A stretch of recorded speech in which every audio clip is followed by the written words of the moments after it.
Good morning. It's the Buckthorn Man.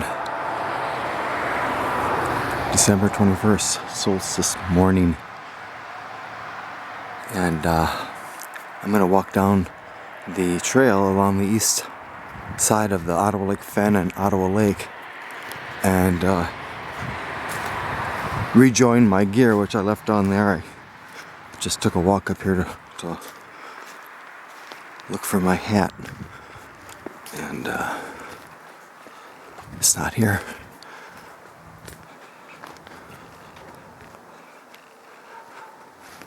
We got a notice from Ann Corman, the assistant superintendent with the Southern Kellamraine State Forest, and she gave us an old map and a document from 1975 discussing this property and its creation as a scientific area. The Ottawa Lake Fen Scientific Area it was called, and the area that I'm looking at right in here was documented as a buffer zone between the uplands and the highway and everything and the fen.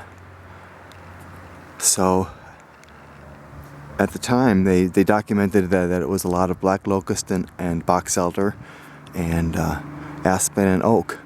And since that time, the buckthorn had really become dominant, and the black locust and box elder became more so, and the oaks fewer or less evident, except for this big beautiful oak right here. So we don't have any qualms about opening up this buffer zone and getting rid of these the invasive buckthorn and cutting back the box elder, and then also getting rid of the invasive black locust.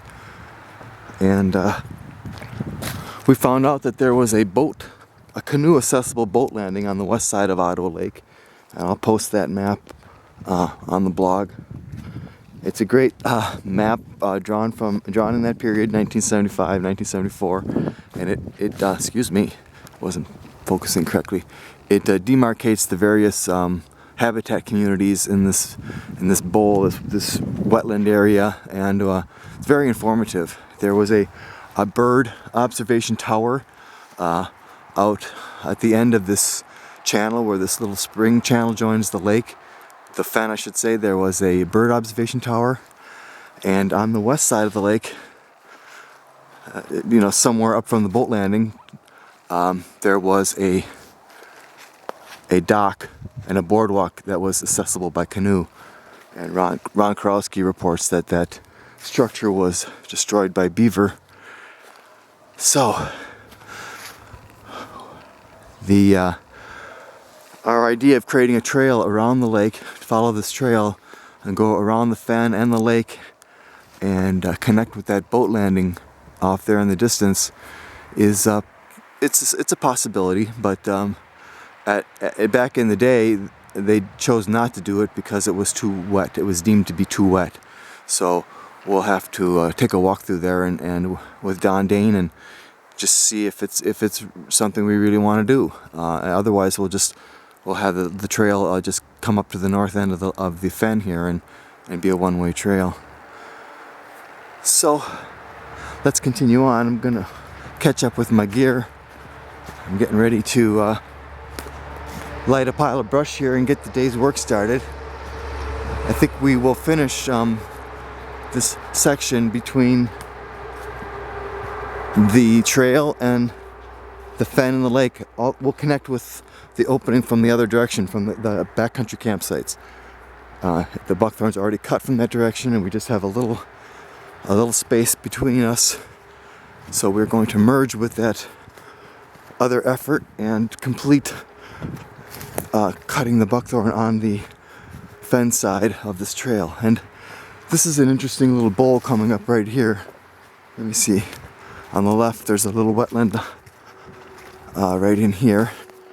So we may cut some of these big buckthorn right at the opening of this little wetland here on the left side of the trail as well.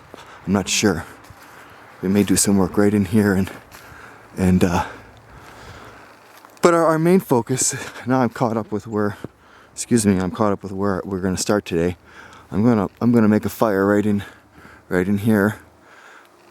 Pick out the dead wood and start a little fire, and then clear the area around it, and then slowly add more wood to it, and then we'll throw the wood from this whole area into that fire. And that's not a new technique or anything, but it's very effective. The DNR does it that way, and Mike Fort and the people at Ottawa Lake, at the Lapham Peak, use that technique as well.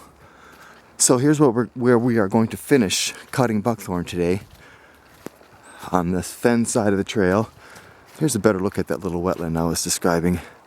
We may cut some in here as well, because we're almost at the end here. Let's see. So we're going to cut all the buckthorn in here, and the buckthorn on this slope here. Now you can see the woods is obviously getting a lot more open, and I'm coming to the end of it here. Right in here is where we have cleared from the other direction, so we just have to do that swath on the fen side of the trail that I just walked past. And the buckthorn is not real thick here, so I don't imagine it's going to take us too long to do what we want to do here. And then we're going to relocate to the south side of Backcountry Site 335 and cut buckthorn at another wetland bowl over there. So talk to you later.